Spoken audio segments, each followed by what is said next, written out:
ترجمہ قرآن کے حوالے سے قابل ذکر بات یہ ہے کہ تمام مسالک کے متفق علیہ ترجمہ، اتفاقی ترجمے کو اختیار کرنے میں کوئی تحفظات آپ کو حائل نہیں ہوتے کہ یار پتہ نہیں ہر کسی بندے نے کیا کہتے ہیں اپنی ہی بات کی ہوگی اس کے اندر۔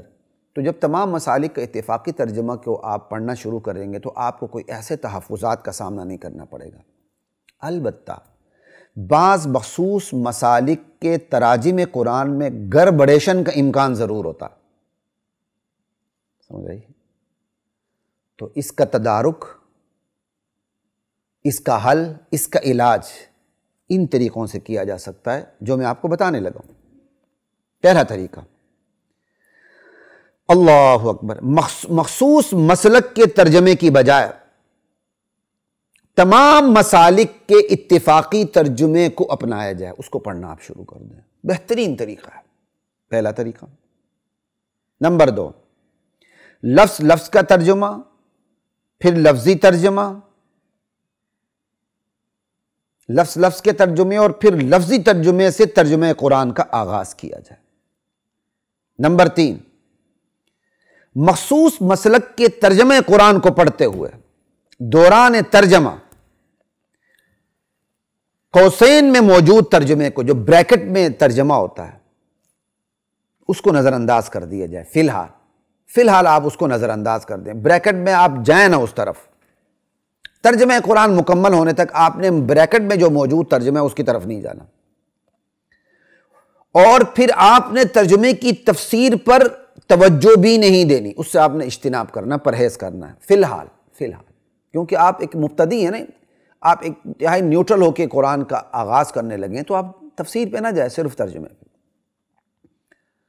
خواہ کسی آیت کا ترجمہ سمجھ سے بالا تر ہی کیوں نہ ہو جائے، آپ نے صرف ترجمہ پڑھنا ہے، تفسیر میں نہیں جاننا، اور ترجمہ پڑھتے ہو بریکٹ میں جو چیز آ جائے اس کو اگنور کر دیں۔ اور جس آیت کا جو ترجمہ سمجھ شریف میں آ جائے، فی الحال اس کو آپ نے کافی سمجھ لینا، بس۔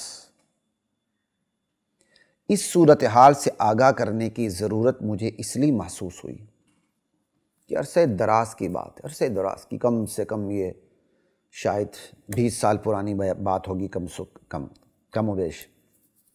میں اپنے school teacher, my best teacher, اللہ ان کی زندگی دراز کرے، ان کا سایہ ان کے بچوں پر، ان کے بیوی بچوں پر قائم رکھے، جناب محمد رمضان شریف بھٹی صاحب، میرے ٹیچر، میرے تعلیق، میرے استاد، میرے مربی، حفظہ اللہ تعالی۔ میں ان سے ملاقات کے لیے ان کی رہائش گاہ پر حاضر ہوا۔ میں آج بھی الحمدللہ ان کی رہائش گاہ پر حاضر ہوتا ہوں، اور میں اپنی زندگی کی اپنی خوش بختیوں میں سے ایک بہت بڑی خوش بختی، خوش قسمتی یہ سمجھتا ہوں کہ میں نے اپنے اساتذہ سے، چاہے وہ سکول کے اساتذہ ہوں، چاہے وہ مدرسے کے اساتذہ ہوں، الحمدللہ تعلق بحال رکھا ہوا ہے۔ یہ میرا اللہ کا مجھ پر بہت بڑا احسان ہے۔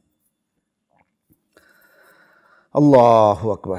تو میں اپنے استاد محترم کی خواہش پر میں ان کی رہائش گاہ پر حاضر ہوا، تو استاد محترم کی خواہش اور حکم تھا کہ ہمسایہ میں ایک پڑھی لکھی بچی ہیں، تو وہ آپ سے کچھ سوالات کرنا چاہتی ہیں۔ میرے خیال میں میرے استاد محترم نے کچھ میرا غائبانہ تعارف کروایا ہوا ہوگا، واللہ اعلم۔ تو میں نے کہا ٹھیک ہے سر، آپ بلائیے گا، میں جو سوالات آ سکتے ہوں گے، کم و بیش جو بھی اس وقت کا بات تھوڑی یاد رہتی ہے۔ تو وہ بچی آئی مجھ سے سوالات کرنے کے لیے، دینی سوال کرنے کے لیے آ گئی۔ اس بچی نے بیٹھتے ہی، یعنی وہ اپنے ڈیل ڈال ڈھنگ سے بھی ایک دیندار بچی لگتی تھی۔ آج تو ماشاءاللہ اس کے بچے بھی بڑے ہوں گے، اللہ تعالیٰ اس کی حیاتی کرے۔ اس بچی نے مجھ سے یہ رسومات کے متعلق، بدعات کے متعلق مجھ سے سوالات کیے، کل شریف، تیجا، چوتھا، ساتواں، 40واں، 11ویں، 11ویں، ان سے متعلق اس نے سوالات کیے۔ تو میں نے بچی کو جوابات دیے، تو میرے جواب سننے کے بعد اس بچی نے مجھے کہا کہ آپ ان چیزوں کا انکار کر رہے ہیں، اور قرآن کریم میں تو اس کا ذکر ہے باقاعدہ۔ غالباً مجھے یاد آتا ہے اس نے کہا 40واں دینا ہے، 11ویں دینی چاہیے، 40واں دینا چاہیے، یہی بدعات ہیں۔ تو یہ تو قرآن میں باقاعدہ ان کا ذکر ہے۔ تو میں نے کہا ٹھیک ہے، اگر قرآن کریم میں ذکر 40واں دینا چاہیے، تیجا کل شریف کرنا چاہیے، تو 11ویں دینی چاہیے، تو میں یہیں سے انشاءاللہ 11ویں دے کے اٹھوں گا۔ اس پہ جھگڑنے والی کون سی بات ہے؟ منازع کرنے کی تو ہماری ویسے ہی عادت نہیں ہے الحمدللہ۔ تو میں نے کہا ٹھیک ہے میری بہن، اگر اس کے قرآن کریم کے اندر 11ویں کا غالباً جو میں اپنے حافظے پہ زور دے رہا ہوں نا 11ویں وغیرہ، تو میں یہاں سے 11ویں کے دیکھ چڑھا کے انشاءاللہ اٹھوں گا، ایسی کوئی بات نہیں اگر قرآن کریم میں اس کا ذکر موجود ہے۔ اس نے کہا جی میں اپنے گھر سے قرآن کریم لے آؤں؟ میں نے کہا لے آئیں۔ یہ واقعہ میں آپ کو سنا رہا ہوں، اس واقعے میں الفاظ میں کبھی بیشی ہو سکتی، پھر سوشل میڈیا ہے، ہمارے مرنے کے بعد بھی یہ چیزیں رہیں گی، تو اللہ تعالیٰ جھوٹ سے حفاظت فرمائے۔ مضمون آپ کو بتا رہا ہوں۔ وہ بچی گھر گئی اور ترجمہ قرآن، تفسیر قرآن اٹھا کے لے آئی۔ تو وہ قصے مختصر یہ تو بچی نے قرآن کریم کھولا اور دلائل کا آغاز کرتے ہوئے اس نے سورہ بقرہ کی ابتدائی آیت میرے سامنے پڑھی، الف لام میم ذالک الکتاب لا ریب فیہ ھدی للمتقین الذین یؤمنون بالغیب ویقیمون الصلاۃ ومما رزقناہم ینفقون۔ بچی اس آیت پر آ گئی، تلاوت تو خیر نہیں کی، اس نے سیدھا یہ آیت پڑھی۔ اس نے کہا یہ دیکھیں جی قرآن کریم میں لکھا ہوا ہے۔ میں بھی بڑا حیران ہوا، الحمدللہ مجھے تو تسلی تھی، کوئی مسئلہ نہیں تھا۔ ہم نے تو صرف درس نظامی کی نیری کتابیں تھوڑی پڑھی ہیں، اپنے والد مرحوم سے ہم نے قرآن کی تفسیر پڑھی ہے، جس سے بہت علماء کی بہت بڑی تعداد ہی فارغ ہوتی ہے، انہیں تفسیر قرآن کا پتہ ہی نہیں ہوتا ہے۔ طنز نہیں کر رہا، یہ معاشرے کا میں المیہ بتا رہا ہوں آپ کو۔ تو وَمِمَّا رَزَقْنَاهُمْ يُنْفِقُونَ کی طرف بچی نے مجھے متوجہ کیا، جس کا ترجمہ صاف یہ ہے کہ اہل تقوی ہمارے دیے ہوئے رزق میں سے خرچ کرتے ہیں، اور ساتھ ہی آیت پر موجود وہ حاشیے کو پڑھنے لگی، یعنی اس نے قرآن کریم کی آیت پڑھی اور آیت کے ساتھ ہی وہ تفسیر پہ اوپر حاشیے پہ چلی گئی، سمجھ آئی؟ تو جس کا خلاصہ یہی تھا کہ فاتحہ، تیجا، چوتھا، 40واں جو بھی ہے وغیرہ وغیرہ، یہ وَمِمَّا رَزَقْنَاهُمْ يُنْفِقُونَ کی اہل تقوی ہمارے دیے ہوئے رزق میں سے خرچ کرتے ہیں، مثلا 40واں 11ویں یہ دیتے ہیں۔ حیرانی ہو رہی نا آپ کو؟ تو آج یہ آپ کے سامنے میں نے تھوڑا سا لکھا، لکھنے کے بعد میں نے کہا آپ کے سامنے بیان کر دوں، تو مجھے خیال آیا کیوں نہ میں اس تفسیر کو بھی دیکھ لوں جس تفسیر میں یہ چیز لکھی ہوئی ہے۔ اب میرا اندازہ تھا تو میں نے اپنی ذاتی کتابوں کی طرف ایسے بائیں طرف مڑ کے دیکھا تو مجھے ماشاءاللہ وہ تفسیر نظر آ گئی، اور بچی نے غالباً اسی کا حوالہ دیا تھا کیونکہ مضمون اسی تفسیر کے اندر ہے۔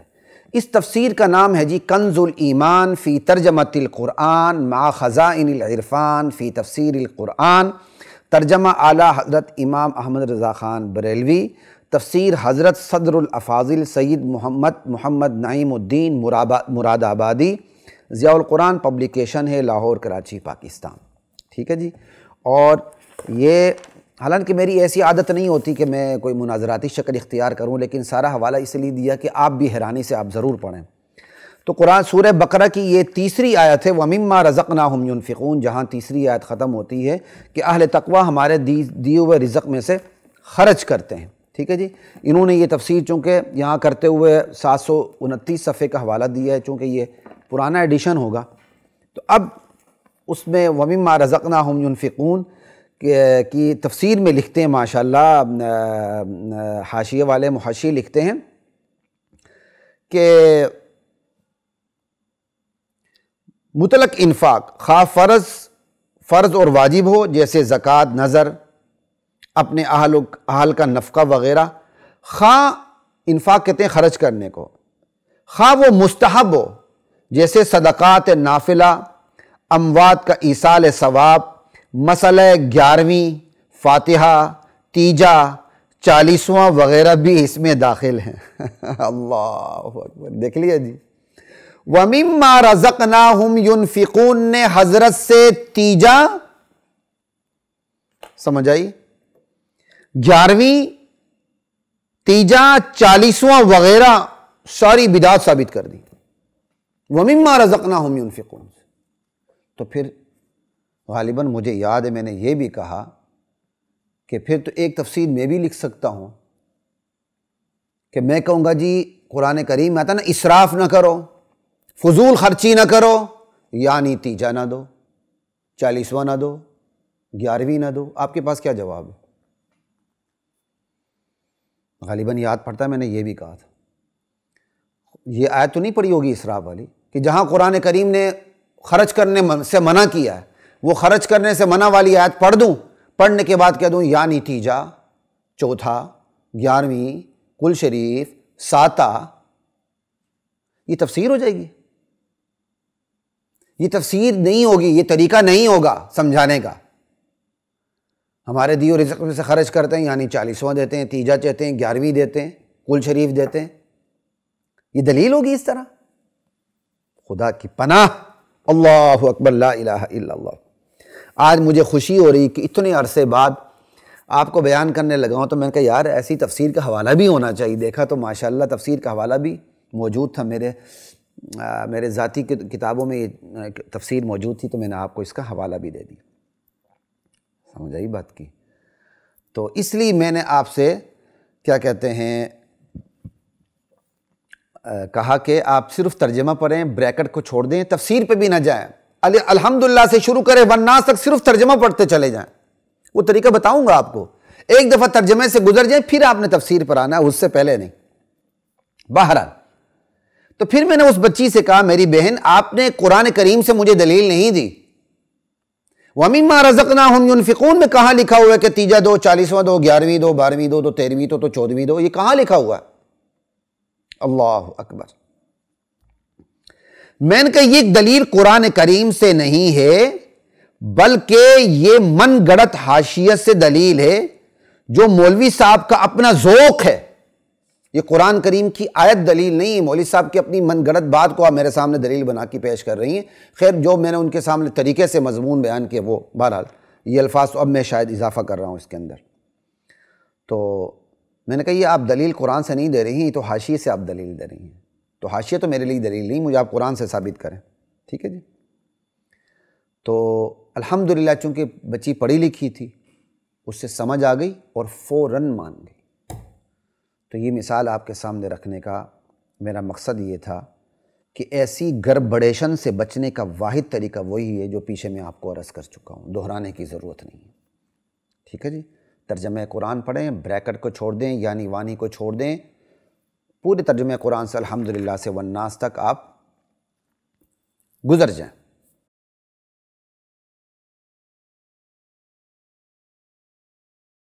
وَلَقَدْ